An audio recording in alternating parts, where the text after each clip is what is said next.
Failing Forward, mengubah kegagalan menjadi batu loncatan, by John C. Maxwell. Bab kelima bagian kedua. Carilah jalan keluar dari tol kegagalan. Respon-respon saat menghadapi hambatan atau kekeliruan berikutnya. Mengebut.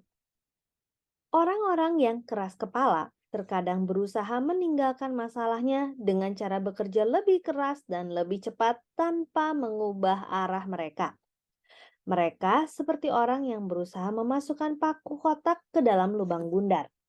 Pertama-tama, mereka meletakkan paku itu ke dalam lubangnya, berusaha mendorongnya masuk, lalu mengambil palu dan berusaha memasukkan paku ke dalam lubang tadi. Mereka bekerja keras, namun sesungguhnya mereka diam di tempat. William Dean Singleton, salah seorang pemilik Media News Group Incorporation, membahas kecenderungan ini.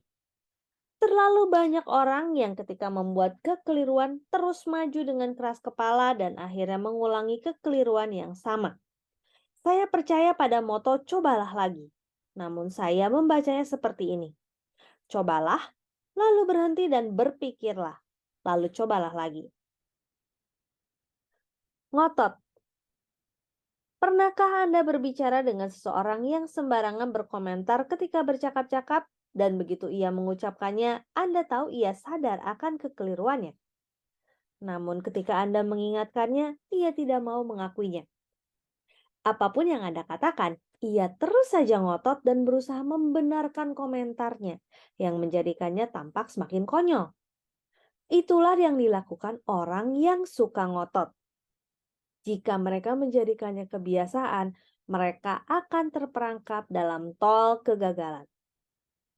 Ketika saya dan istri saya Margaret membesarkan anak-anak kami Elizabeth dan Joel Porter, masing-masing sudah menikah sekarang, kami menyadari bahwa putra kami memiliki pikiran serta kehendaknya sendiri. Jika Joel melakukan sesuatu yang salah, langkah pertamanya adalah berbohong. Lalu ia akan ngotot dan berusaha menutup-nutupinya. Saya masih dapat membayangkan mimiknya ketika ia sepenuh hatinya menyangkal telah makan coklat dengan wajah belepotan coklat ketika berusia 9 tahun.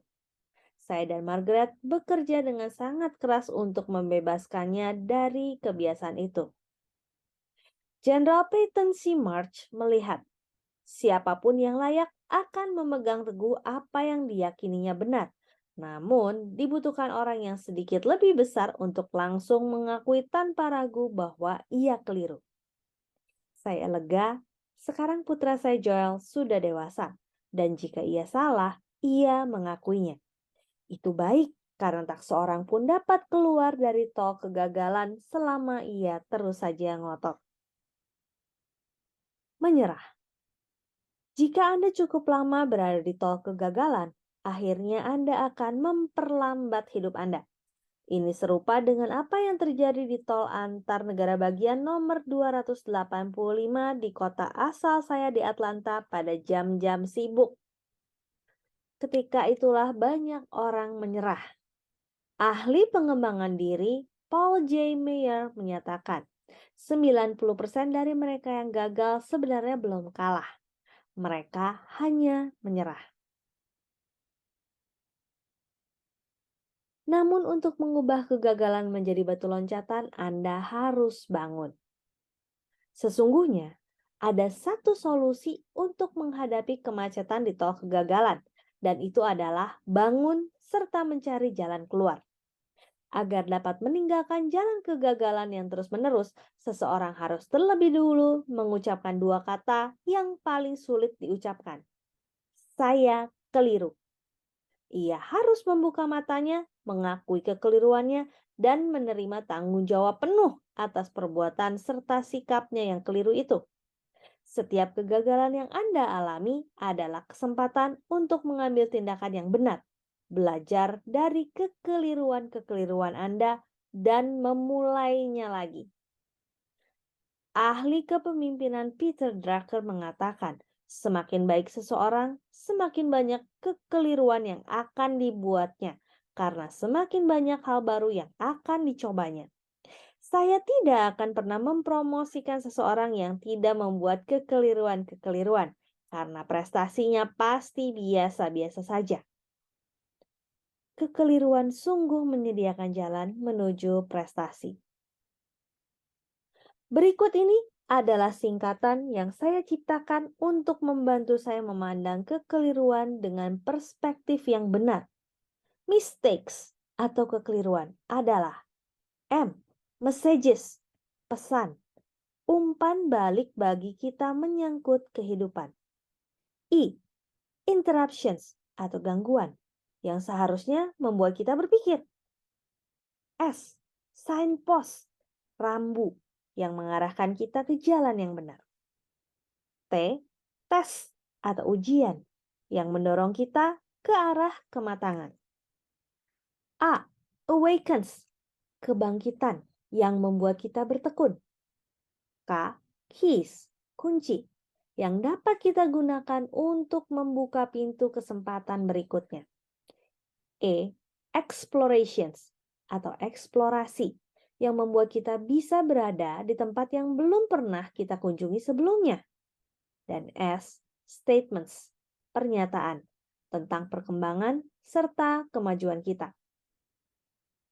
Beberapa tahun yang lalu, ketika saya sedang berbicara di sebuah acara yang dihadiri oleh lebih dari 50.000 orang, saya sampaikan sesuatu yang ditulis oleh Portia Nelson. Kutipan tersebut adalah salah satu dari yang paling banyak diminta oleh mereka yang pernah mendengar saya berbicara. Judulnya, Autobiografi dalam 5 bab singkat.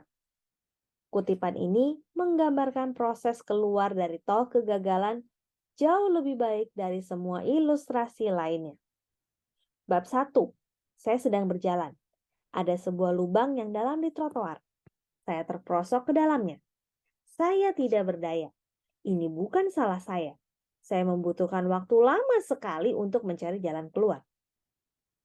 Bab 2. Saya sedang berjalan. Ada sebuah lubang yang dalam di trotoar.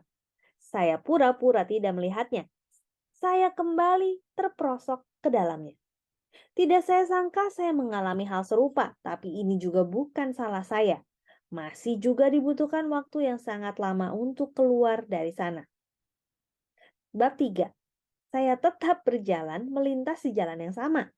Ada sebuah lubang yang dalam di trotoar. Saya sudah melihatnya, namun saya tetap terperosok ke dalamnya. Sekarang ini menjadi kebiasaan. Mata saya pun terbuka. Saya tahu di mana saya berada. Ini salah saya. Saya langsung keluar. Bab 4. Lagi-lagi saya berjalan di jalan yang sama. Ada lubang yang dalam di trotoar, saya pun menghindarinya. Bab 5. Saya pilih jalan lain. Satu-satunya cara untuk keluar dari jalan tol kegagalan dan melihat wilayah prestasi yang baru adalah dengan memikul tanggung jawab penuh bagi diri sendiri atas kekeliruan-kekeliruan Anda. Michael Korda, pimpinan editor Simon & Schuster menyatakan, kesuksesan yang besar menuntut tanggung jawab. Setelah dianalisa, ternyata kualitas yang dimiliki semua orang sukses adalah kemampuan memikul tanggung jawab. Demikian Failing Forward bab kelima bagian kedua. Saya Roswita Anggraini, sampai jumpa di bagian selanjutnya. Terima kasih.